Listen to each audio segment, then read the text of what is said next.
अगं बयो मारते काय? लहान आहे का मी आता? लहान नाहीस ना, तरी मग भांडलीस ना लहान मुलांसारखी. अगं तुमच्यापेक्षा लहान मुलं बरी. हो ना बयो, घे मार त्या ताईला, मार मार. अगं तिला शब्दाचा मार पुरे, पण तुला सांगून काय समजणार आहे का? हा? अगं हे काही वय का हाणामारी करायचं? घरात पाहुणी आलेली आहे हा, आणि तिच्या समोर हे सगळं चालतंय तुमचं? एवढ्या मोठ्या घोड्या झाल्या तरी काही सुधार नाही. लाज आणता अगदी. बयो हा, हिने सुरुवात केली होती, हिने माझ्या अंगावर पाणी ओतलं. ह्या ना मला सतवण्यासाठी काम सांगत होते सारख्या, आणि यांनी पहिला हात यांनीच उचलला. आई, बयो, बयो, अगं एवढं समजवलं तरी पालथ्या घरात पाणी. आदिती, अगं काय झालं? तू अजून एकही घास खाल्ला नाहीस. आदिती, अगं माहिती तू का टेन्शन मध्ये? रेवा मॅडमला आमच्यामुळे खूप त्रास झाला, आणि जेव्हा पण गोंधळ झाला ना तेव्हा मी होतेच तिथे. माझ्यामुळे सगळं झालं. Sorry Aditi, sorry Aditi. Sorry. नाही म्हणजे पहिल्यांदा जेव्हा रेवा मॅडमला माझ्यामुळे त्रास झाला ना, तेव्हा मला खरंच माहिती नव्हतं. पण नंतर तू नीट समजवलं. काय आता केला मी वेडेपणा. ते रेवा मॅडम समोर भांडले ताईशी. खरंच सॉरी जाऊबाई. नाही नाही, तुम्ही प्लीज कोणीच सॉरी बोलू नका. तुम्हा कोणाची चूक आहे यात असं नाही वाटत आहे मला. मीच रेवा मॅडमना इथे घरी थांबायला सांगितलं, ती माझी चूक झाली.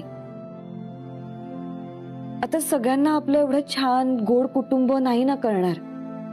जसं मला मोठ्या कुटुंबाची गर्दीची भीती वाटायची, तसंच अनेक शहरी मुलींना वाटत असेल हे कळायला हवं होतं मला.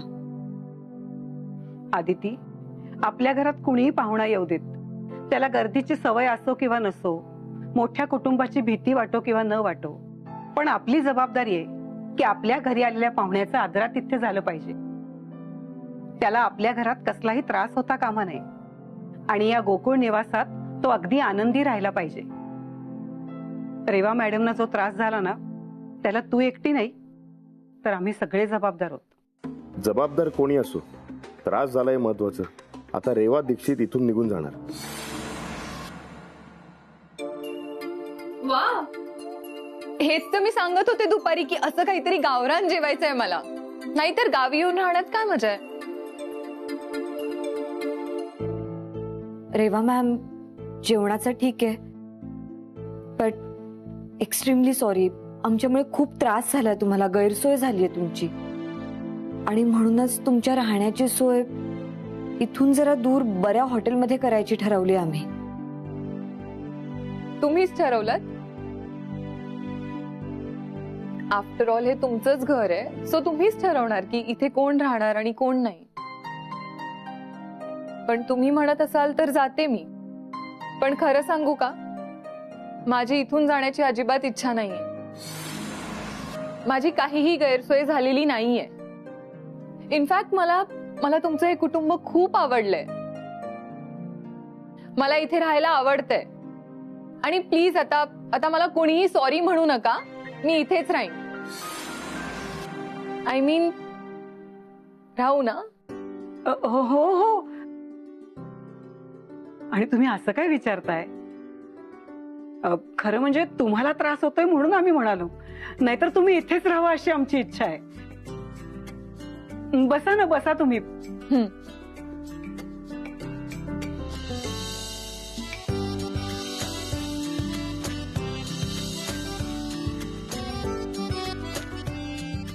आदिती, तू पण बस ना. हो. सुरू करूया?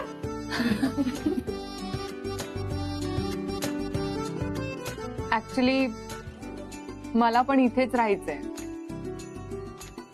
म्हणजे तुमच्या सगळ्यांसोबत इथे राहण्यात आनंद तर आहेच, पण तुमच्या सगळ्यांकडून शिकण्यासारखं खूप काही आहे. नानी काकी तर एका मशीनवर अख्ख्या गावाच्या कपड्यांचे सिलाई कामाचे ऑर्डर्स घेतात. नानी काकी, तुमची तर मोनोपोली आहे गुळपोळीत. आणि नाना काका, तुमच्या बागेतली फळं फक्त महाराष्ट्रात नाही तर फॉरेनला सुद्धा जातात. म्हणजे फॉरेन करन्सी मध्ये ट्रेड करता तुम्ही. आणि ताई काकी, तुमचा गृह उद्योग म्हणजे फक्त एक बिझनेस नाहीये, तर ही एक चळवळ आहे कित्येक गृहिणींना आत्मनिर्भर करण्याची. बापू काकाच ना, तुमचं एक डेअरी फार्म आहे आणि तुमच्याकडे कित्येक गाई म्हशी आहेत ज्यांच्याकडून तुम्हाला दूध मिळतं. आणि त्याच दुधाला वापरून तुम्ही स्वतः डेअरी प्रोडक्ट्स बनवता, जे तुम्ही होलसेल आणि रिटेल रेट्स दोन्ही मध्ये विकता. आणि तुम्ही तुमच्या बिझनेसची सप्लाय चेन संपूर्णपणे स्वतः बघता. म्हणजेच किती मोठं प्रॉफिट आहे हे माहितीये का तुम्हाला? आणि आप्पा तर कित्येक प्रकारचे धान्य पिकवतात, म्हणजे सीझनल, सो दॅट 12 महिने जमिनीवर काही ना काही पिकत असतं. आणि तुमच्याच घरात एकाने ऍग्रोकल्चर मध्ये मास्टर्स केलंय, कृषी विद्यापीठात प्रोफेसर आहे, म्हणजेच घरात गाईड. आणि एवढी अमाप जमीन आहे जिकडे एक्सपेरिमेंट्स करायला एवढा जास्त स्कोप आहे. आणि अर्चना, हो. मला तुझ्या स्वीट शॉप मध्ये यायला आवडेल. अय्या, खरंच? गावामध्ये खूप फेमस आहे असं ऐकलंय मी. नक्की हा. आणि इथेच तुमच्याच घरात कितीतरी बिझनेस केस स्टडीज आहेत. आणि म्हणून मला इथे राहायचं. बिझनेस करताना माणसांची ओळख असणं खूप गरजेचं आहे. Thank you ma'am. एवढा सगळा गोंधळ झाला तरी तुम्ही समजून घेतलत. तरीही तुम्हाला राहायचं इथे. थँक्यू.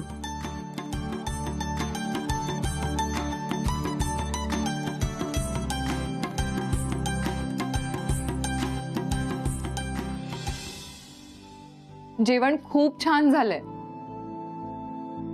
अदिती, युवराज, उद्या ऑफिसमध्ये भेटू. Good night.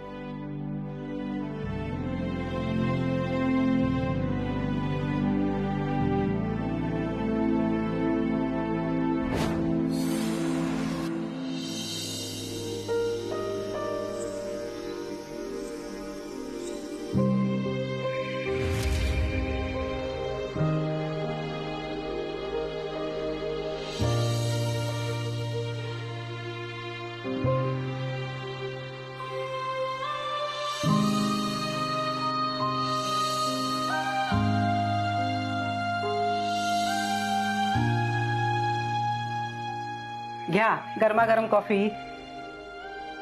थँक्यू मोठे बाई. खरंच गरज होती कॉफीची. थँक्यू. अगदी शाळा कॉलेजची मुलं परीक्षांना अभ्यास करतात ना, तशी तयारी चालली आहे तुमची. अहो मोठे बाई, आमची परीक्षाच आहे उद्या. पेपर आम्ही सोडवणार आहोत आणि त्यावर देशमुख इंडस्ट्रीजचं फ्युचर ठरणार आहे. एवढे दिवस फॅक्टरीचं काम करतोय पण तेव्हा काहीच वाटलं नाही. पण उद्याचं प्रेझेंटेशन म्हणजे एक जबाबदारी वाटते.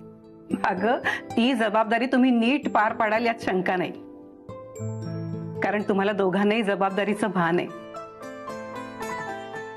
चला, बास झालं आता, झोपा. अगं, आराम, झोप हे पण महत्वाचं आहे, नाहीतर मग उद्या कामात लक्ष लागणार नाही. हो हो मोठे बाई, हे प्रेझेंटेशन पूर्ण होतच आलंय. ते झालं की मग रेवा मॅडम सोबतच्या पहिल्या मीटिंगसाठी आम्ही रेडी असू. उद्याचा दिवस खूप महत्वाचा आहे. युवराज, काय वाटतं तुला? हे प्रेझेंटेशन पाहून रेवा मॅडम इम्प्रेस होतील ना? हो, रेवा मॅडम त्याच्या थोड्या स्ट्रिक्ट आहेत, पण मनाने खूप चांगले आहेत. बघ ना, सकाळपासून घरी इतके गोंधळ झाले तरी त्या चिडल्या नाहीत, शांत आहेत. बिझनेसच्या बाबतीत सुद्धा त्या समजूतदार असतील. त्या नक्की आपल्याला मदत करतील. प्रेझेंटेशन तयार झालंय, तू एकदा बघून घे. हो चालू दे तुमचं. कॉफी घ्या आधी गरम. हो.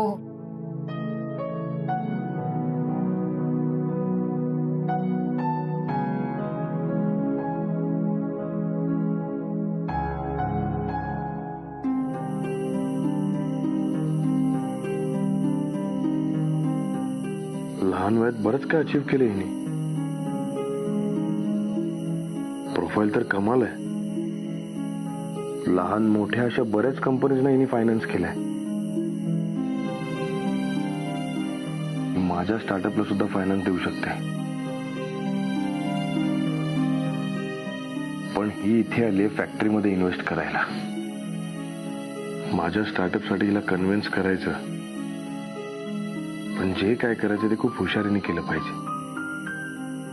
म्हणजे मी या फॅक्टरीचा एम्प्लॉई आहे आणि फॅक्टरीसाठी काम करतोय असं दाखवायचं.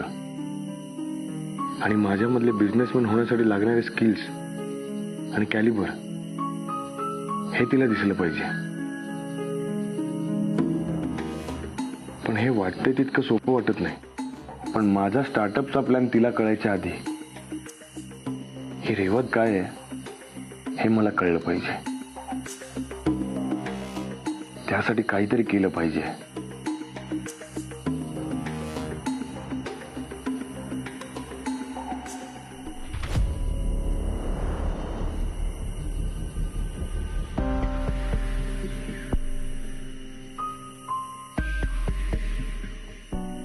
का मॅडम, काय झालं? म्हणजे तुम्हाला काही हवं होतं का? अहो, काही हवं होतं तर सांगायचं ना, घरातले कोणीतरी आणून दिलं असतं. मला काहीही नकोय. मी वॉक करायला गेले होते. ऍक्च्युली असं गावाच्या ठिकाणी मला रात्रीचं चांदणं बघायला खूप आवडतं. काय? हो, ज्या ठिकाणाहून चांदणं दिसेल ती जगातली सगळ्यात सुंदर जागा आहे. हो, पण हे असं रात्रीचं एकटं. रिलॅक्स, काही होत नाही. बाय द वे, तू इथे काय करतोय? आणि हे काय, बाहेरच झोपतोय, रूम मध्ये नाही? लग्न झालंय ना? हा? हो. हा, मला पण चांदणं बघायला आवडतं. इथून खूप छान दिसतं ना, म्हणून मग कधीतरी इथे झोपतो. म्हणून आज जरा. Nice. Good night. Good night.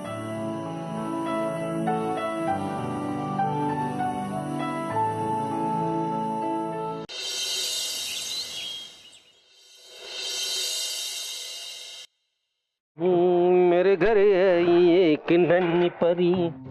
अरे नाना काका, दे ती बादली दे इकडे, मला जायचं आहे. चल श्वास थांब जरा, मला खाई जरा, मी निघतो सोड. अरे नाना काका, मला उशीर होतो. तुला माहिती ना, मला एकही सेकंद उशीर झालेला चालत नाही. अरे मला युनिव्हर्सिटीला जायचंय. चल दे बादली. 2 तांबे घेतो फक्त आणि लगेच येतो. बरोबर, ठीक आहे. 2 तांबे घे आणि बादली मला दे. चल. असं मला शिकवायला लागला तू? सोड सोड, जायचंय मला. अरे सोड तू. अरे बाजार मांडलाय का काय? अरे आपल्याकडे एक तर नवीन पाहुणे आले, त्यांच्या समोर गोंधळ झालाय. आता तुमचा गोंधळ. अरे किती आवाज करताय तुम्ही? यांना सांगा ना, मला कॉलेजला जायचंय, उशीर करताय मला जायला. तू थांब जरा, मी जाऊन तुला. अरे काय होत नाही, काही नाही होत.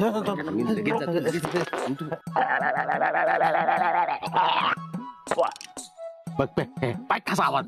अरे आपल्या भांडणाचा त्रास होतो, त्याचा आवाज होतो, आणि याचा आवाज बघितला का? अरे तोंडात पाणी घेऊन असा आवाज काढून राहिला जसं कोकिळेचा आवाज.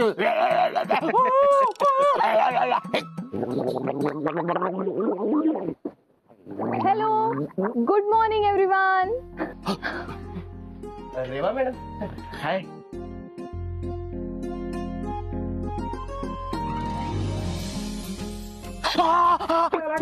भाजा पाय भाजा, आता मोठे फोड येणार. अहो नाना काका, काय नाही झालंय. आपल्या दोघांच्या भांडणात ऑलरेडी गार झालंय ते पाणी. हे बघा. अरे काय ओरडला मोठ्याने, मला ठसका लागला ना. अरे मग पाणी पी ना. गुळण्याच्या आधीच पाणी पिऊ. पी, त्याला काय होतं? काय झालं? काय नाही रेवा मॅडम, ते आपले नाना काका. काय नाही, नथिंग नथिंग नथिंग. श्वास जा, आंघोळ करून घे, जा.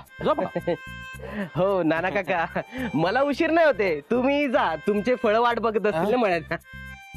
तुझी मुलं वाट पाहत असतील. माझी मुलं?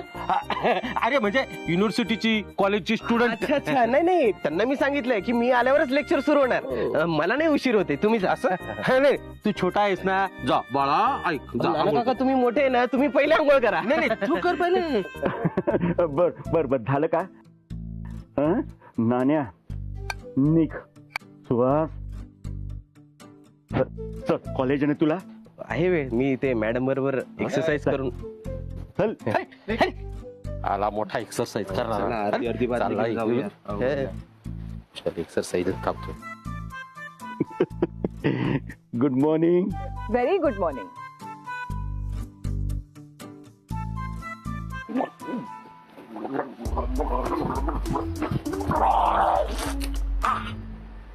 वाव, हे माउथवॉश आहे. हा हे माऊथ, याच्यात पाणी टाकायचं आणि आपणच आपलं वॉश करून घ्यायचं. हा प्लीज वन्स मोर.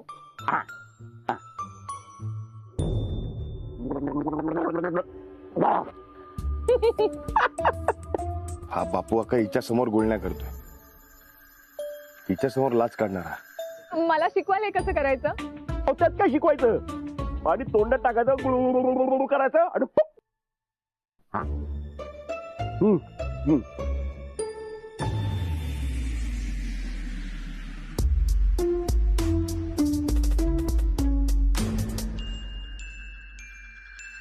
सिद्धचं लक्ष कुठे आहे?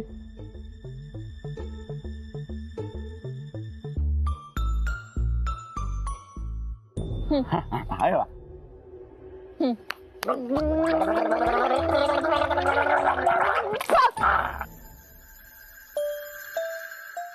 काय ग दीदी, काय झालं. नाही, काहीच नाही.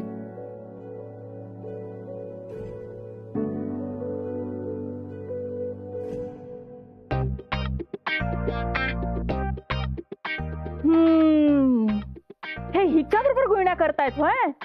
म्हणजे यांचं गुळण्यांनी पोट भरणार. थांब, यांच्या गुळण्याच काढते.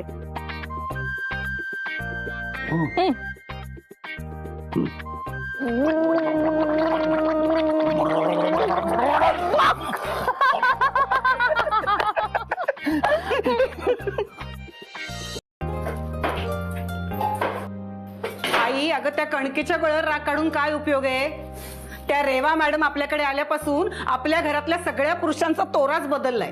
नाहीतर काय, कधी नव्हे ते हे सगळे पुरुष घरकामात मदत काय करायला लागलेत. मग काय, नेहमी घड्याळाच्या काट्यावर चालणारे आमचे हे, यांचं घड्याळच बंद पडलंय वाटतं.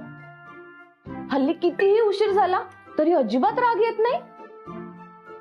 आमच्या यांना तर हल्ली ऐश्वर्याचाही कंटाळा आलेला वाटतोय. ऐश्वर्याच्या ऐवजी त्या रेवाच्या मागे असतात. ताई, अभिनंदन. कशाबद्दल. अगं सवत बदलली ना तुझी. रत्नाक्का. आमचे हे हल्ली मळ्यात जायचं सुद्धा विसरतात. माझा विसरण्याचा रोग यांना लागलाय की काय कोणास ठाऊक. आहा, नाने, काही विसरण्याचा रोग लागलेला नाहीये नानाला. या सगळ्यांना आहे ना रेवा मॅडमचा रोग जडलाय. हो, पण ही रेवा कोण आहे नक्की. अरे बापू, नाही नाही नाही, नाही माझं ऐकून घे. अरे तू माझंच ऐकून घे. हे बघा, आज मी मस्त पैकी ऐश्वर्या स्पेशल चहा बनवणार आहे. नाही नाही बापू, मी बनवणार आहे लेमन टी. हे बघ, मला तू मस्त ताजी ताजी लिंब आणली. ओ नाही हो ना, मला काय वाटतं ना, रेवा मॅडम फक्त ग्रीन टी पित असणार आहे. काय. नाही नाही, आज आम्ही चहा बनवणार आहे. काही नको. हा, आम्ही आधीच सगळ्यांसाठी चहा करायला घेतलाय. सगळ्यांसाठी? पण आम्ही सगळ्यांसाठी चहा थोडी बनवतोय. पण आम्ही फक्त रेवा मॅडम साठी चहा बनवतोय. काय गरज काय. आम्ही करतो चहा. चला चला. तुम्ही किती काम करणार. आज आम्ही बनवतो चहा. हा, हो का. नाही मग सगळ्यांसाठीच करा ना चहा, फक्त रेवा मॅडम साठीच कशाला. कारण त्या पाहुण्या आहेत. हा, नान्या, पाहुण्या आहे का स्पेशल पाहुण्या आहे. नाही नाही, म्हणजे तसं काही नाही. हो का. इतक्या वर्षात फिरकला नाहीत कधी किचन कडे. आज बरी हुक्की आली तुम्हाला चहा करायची. सगळं समजतंय हे कोणासाठी चाललंय ते.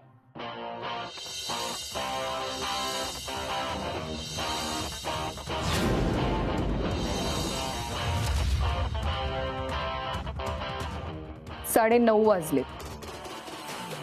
10ची मीटिंग आहे.